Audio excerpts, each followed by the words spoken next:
আটটায় নির্বাচন কমিশন এবং পুলিশের প্রায়র পারমিশন এবং একদম হাতে কাগজ নিয়ে আমাদের কমরেডরা মজলিশপুর বিধানসভা কেন্দ্রে একটা স্কোয়াড বের করেছিল 8টা থেকে রাত 9টা পর্যন্ত।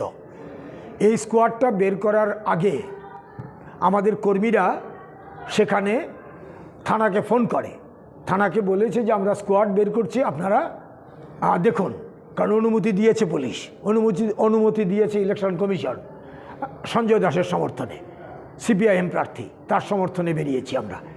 এই কথা বলে যখন তারা বেরোয় পুলিশ আসেনি, পারমিশন কিন্তু 8টা থেকে 9টা।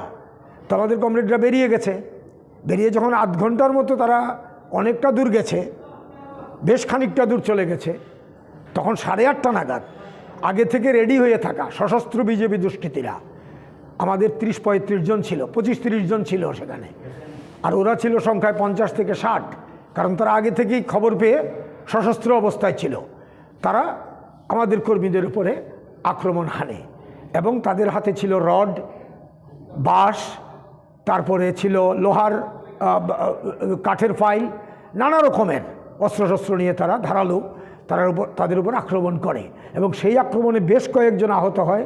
তার মধ্যে সবচেয়ে গুরুতর আঘাত লাগে আমাদের অজয় দাস বলে একজন কমরেড, তার মাথা অনেকটা ফেটে যায়, রক্ত বন্ধ হয় না জিরানিয়া রানীর বাজার হসপিটালে, তখন তাকে জীবিতে ট্রমা সেন্টারে পাঠানো হয়েছে। আরেকজন সঙ্গে মনোরঞ্জন দাস, তার হাঁটু পা ভেঙে ফেলেছে।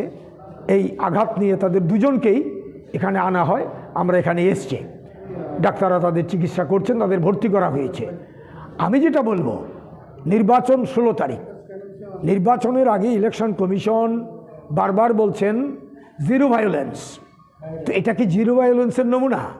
পশ্চিম ত্রিপুরা জেলায় জিরানিয়া মহকুমা সম্পর্কে আমরা বারংবার অভিযোগ করেছি, সেখানকার এমএলএ মন্ত্রী তার নির্দেশে, তার নেতৃত্বে তার ছেলেরা এইসব কাণ্ড কারখানা করছে, এই ধরনের বর্বরোচিত আক্রমণ আজকে করেছে। তাদের গ্রেপ্তার চাই, তাদের শাস্তি চাই। নির্বাচন কমিশনকে বলবো, তারা যে নিশ্চয়তা দিয়েছেন সেই নিশ্চয়তা অনুযায়ী জিরানিয়া সহ গোটা জেলায় এবং গোটা রাজ্যে তারা নিশ্চিত করুন যে ভোটের পরিবেশ শান্তিপূর্ণ আছে, রাখতে হবে ফ্রি এবং ফেয়ার নির্বাচন করার জন্য। কিন্তু যা ঘটছে আমরা সন্দিহান, আমরা দুশ্চিন্তা করছি যে এই রাজ্যের মানুষ আদৌ শান্তিপূর্ণভাবে নির্বিঘ্নে ভোটাধিকার প্রয়োগ করতে পারবে কিনা। একটা স্কোয়াড অনুমতি নিয়ে বের করার পর